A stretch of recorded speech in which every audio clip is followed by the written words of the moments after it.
you're watching It's Bebs. In this video, I will teach you how to make sweet and tender pork adobo. For the condiments, we will need soy sauce, patis or fish sauce, vinegar, sugar, and cooking oil. Let's start! Chop 1/4 kilo of pork into cubes. Pork belly is the more popular choice because of the fats in it.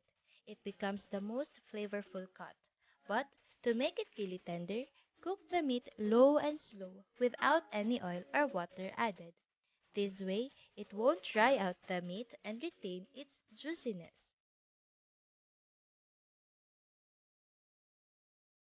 Meanwhile, mince 1 bulb onion and 1 whole garlic.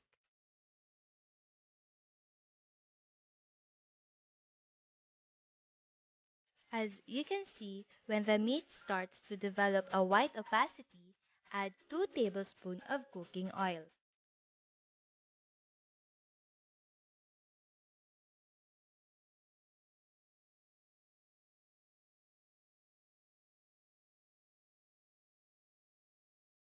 When the meat starts to brown, add in the garlic.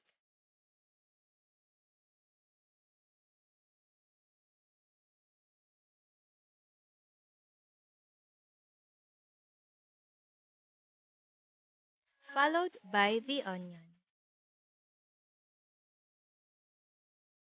Stir well.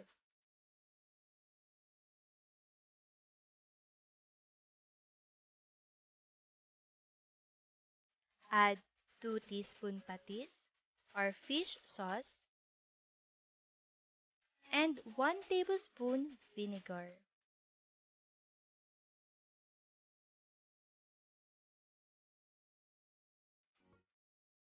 For the soy sauce, we add 2 tablespoons. You may add more if you wish to give your meat a darker appearance. You might be wondering why we no longer use a measuring spoon in this video, because we've been cooking this many times and serving it during special occasions.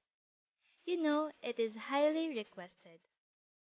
And once you get used to this cooking, you too will be familiarized with the amount.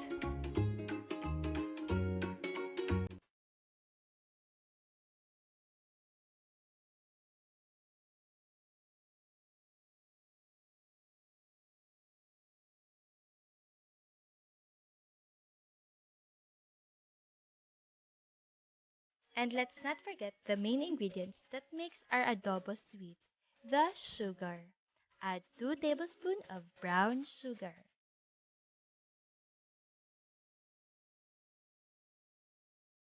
As you can see, it starts to caramelize.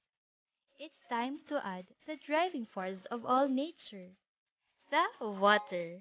Add 1 and 1/2 cup.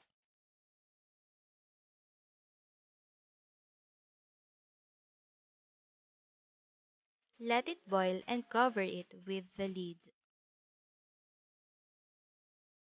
Adobo won't be complete without the pepper. Sprinkle it the way you want it. I prefer the powdered one.